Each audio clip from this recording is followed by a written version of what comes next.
Bonjour la famille, nous vous saluons dans le nom de Jésus-Christ. Aujourd'hui, nous avons encore un thème à partager. Notre thème est intitulé « La mission du Seigneur Jésus-Christ dans la vie des êtres humains ». Nous avons deux portions des Écritures à lire. La première portion, c'est Apocalypse chapitre 3, le verset 20. Nous lisons la parole de Dieu. Voici, je me tiens à la porte et je frappe. Si quelqu'un attend ma voix, il ouvre la porte. J'entrerai chez lui, je souperai avec lui et lui avec moi. Deuxième portion des Écritures, Jean chapitre 1, le verset 12. À tous ceux qui l'ont reçu, à ceux qui croient à son nom, elle a donné le pouvoir de devenir enfant de Dieu. Dans Apocalypse 3.20, il se tient à la porte. Et dans Jean chapitre 1, le verset 12, il dit à tous ceux qui l'ont reçu, à ceux qui croient son nom, elle a donné le pouvoir de devenir enfant de Dieu. Le but pour lequel le Seigneur Jésus-Christ frappe dans nos vies, c'est pour faire de nous des enfants de Dieu. Quand quelqu'un accepte de faire entrer le Seigneur Jésus dans sa vie, le Seigneur Jésus-Christ fera de lui un enfant de Dieu.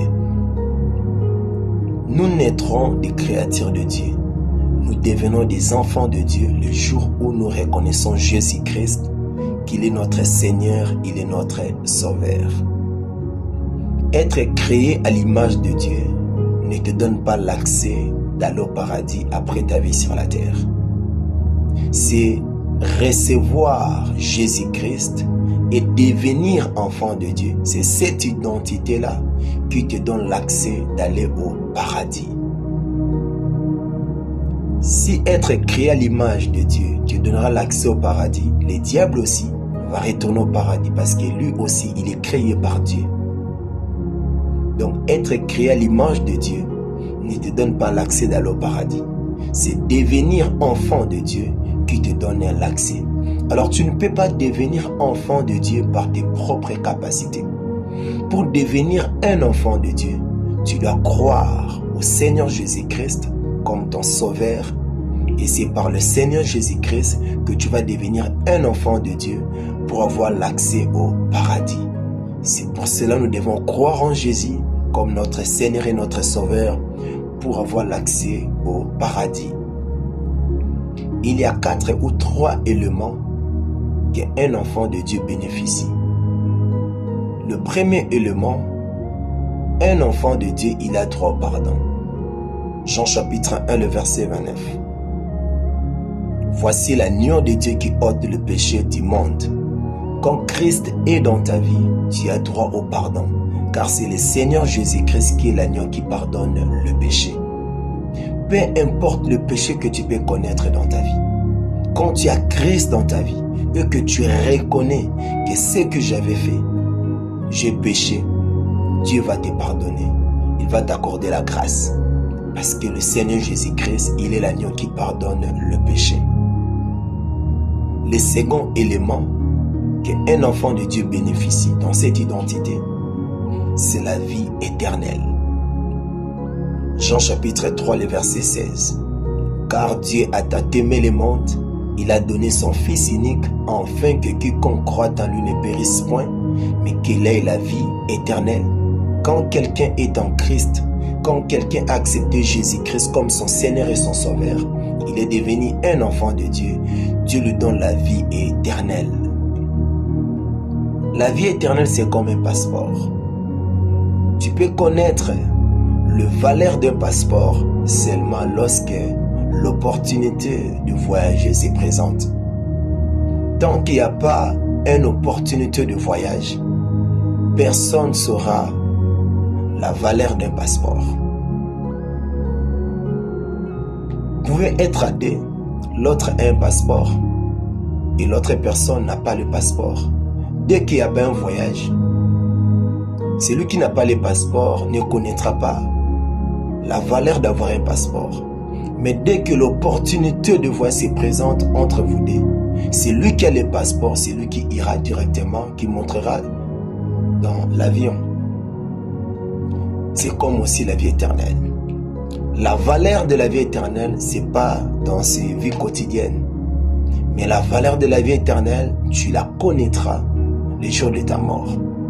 Quand quelqu'un meurt, c'est lui qui a la vie éternelle. Directement, il va voyager vers le paradis. Mais c'est lui qui n'a pas la vie éternelle. Dès que la mort se présente, il n'ira pas au paradis. Donc, quelqu'un qui a la vie éternelle, tu es un homme heureux parce que ton âme finira au paradis. Ton âme ira au paradis. Mais quelqu'un qui n'a pas la vie éternelle, ton âme est en danger. Les jours que ton corps, qui est l'enveloppe qui couvre ton âme, va mourir, ton corps va mourir, ton âme finira au paradis, finira en enfer. Mais quelqu'un qui a la vie éternelle, dès que son corps meurt, son esprit et son âme ira au paradis. Troisième bénéfice, quelqu'un qui a Jésus-Christ dans sa vie, il a le pouvoir sur les esprits impurs. Luc chapitre 10, le verset 19. Je vous donne le pouvoir de marcher sur les serpents, sur les scorpions, sur toute puissance de l'ennemi, et rien ne pourra vous nuire. Les scorpions et les serpents, ce sont les esprits impurs. Ce sont les enfants de Dieu, le Fils de Dieu qui ont le pouvoir de chasser les démons, le pouvoir de vaincre les esprits impurs. Car ces pouvoirs, Jésus-Christ a donné qu'aux enfants de Dieu. Quand tu n'as pas Christ dans ta vie, tu n'as pas le pouvoir sur les démons, tu n'as pas le pouvoir sur le sorcier, tu n'as pas le pouvoir sur le magicien. Pour avoir le pouvoir sur les démons, sur le sorcier, sur le magicien, il faut que le Seigneur Jésus-Christ soit dans ta vie. Et le tout dernier élément, quelqu'un qui a Jésus-Christ dans sa vie, il a le Saint-Esprit. Actes chapitre 1, le verset 8. Il est écrit, vous recevez une puissance et le Saint-Esprit surviendra sur vous. Quelqu'un qui a Christ dans sa vie, il a le Saint-Esprit. Alors que le Saint-Esprit est là pour t'aider à discerner la voix de Dieu et la voix du diable. Quand le Seigneur Jésus a eu le Saint-Esprit, il pouvait discerner la voix de Dieu et la voix du diable. Quand le diable vient dans le désert, comme il avait le Saint-Esprit, directement le Saint-Esprit lui a aidé à discerner que la voix qui parlait, c'est la voix du diable. Quelqu'un qui a le Saint-Esprit, il peut discerner la voix de Dieu, la voix des hommes et la voix du diable dans son esprit. Et quelqu'un qui a le Saint-Esprit, il peut faire la volonté de Dieu. Car le Saint-Esprit est là pour nous aider à écouter Dieu et à faire ce que Dieu nous demande. Alors ces 4 éléments est réservé seulement aux enfants de Dieu. Un enfant de Dieu, il a droit au pardon. Un enfant de Dieu, il a la vie éternelle. Un enfant de Dieu, il a le pouvoir contre les esprits impurs. Un enfant de Dieu, il a le Saint-Esprit pour être dirigé, conduit dans la voie du salut. Alors pour être un enfant de Dieu, tu dois croire au Seigneur Jésus comme ton Seigneur et ton Sauveur. C'est vraiment important de garder Jésus-Christ dans notre vie pour être des bénéficiaires de ces 4 éléments que j'ai cités. Que l'Éternel, notre Dieu, vous bénisse abondamment. Merci.